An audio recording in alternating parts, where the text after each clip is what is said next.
Hello everyone, this is Sai Rajasirisha. In this video, I'm going to give a brief explanation on the topic, which is called as financing decisions. These decisions are generally made by financial manager, which are mainly focused on the borrowing and allocation of funds required for the investment decisions of the firms. And the decisions are investment decision, financing decision, and dividend decision. Investment decision is also called as like capital budgeting, like highest conceivable returns. By investing a less amount, the company should be in position to get more returns. And the second decision is related to finance, like when, where, and how should acquire funds, like by by the profit which they have earned, by reinvesting the profit into the organization, or by borrowing capital from the public.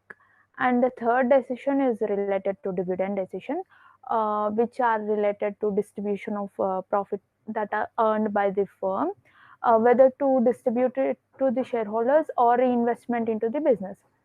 Every financial manager will have a dilemma that what to do with excess cash, whether plow it back into the business or distribute it as a dividend to the shareholders. And the second dilemma is that how to finance a new project, by using debt or by using equity. So for this, there are two schools of thoughts. One school of thought focuses on the tax benefit received on debt, since interest on taxes debt is tax deductible. Hence, capital structure has a significant impact on the total value of the firm. Another school of thought says that um Another school of thought says that the capital structure and cost of capital has no impact on the value of the firm. A corporate can finance its business mainly by two means, that is, debt and equity.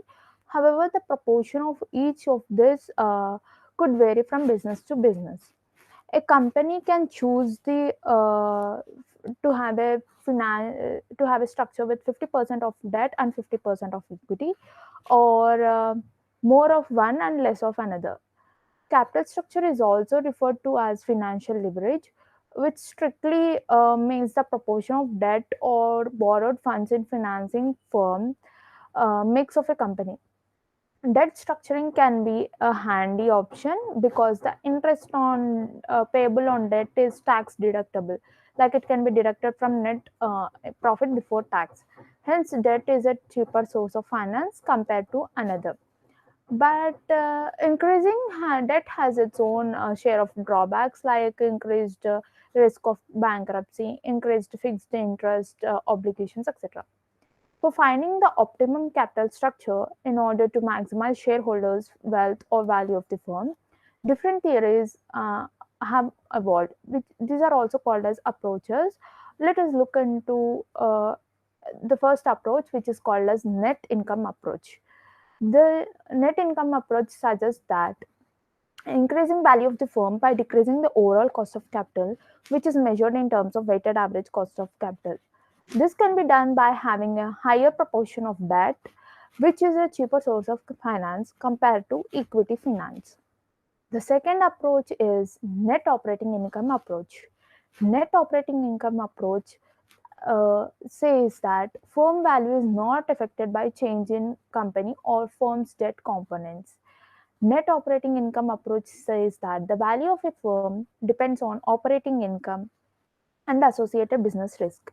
Value of the firm will not be affected by change in debt components. The third approach is approach. This approach has devised by Modigilani and Miller approach during 1950s. The fundamentals of this Modigilani and Miller approach resemble that of the net operating income approach. Modigilani and Miller approach advocate capital structure irrelevance theory, which suggests that the valuation of a firm is irrelevant to the capital structure of a company. Whether a firm is highly leveraged or has a low debt component in the financing mix has no bearing on the value of the firm. and transaction cost for buying and selling securities as well as the bankruptcy cost is nil.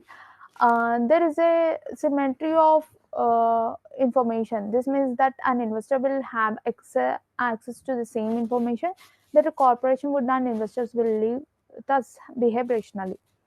The first theory, which is net income approach, is also called as relevant theory, which says that there is a change in value of the firm if there is a change in cost of capital.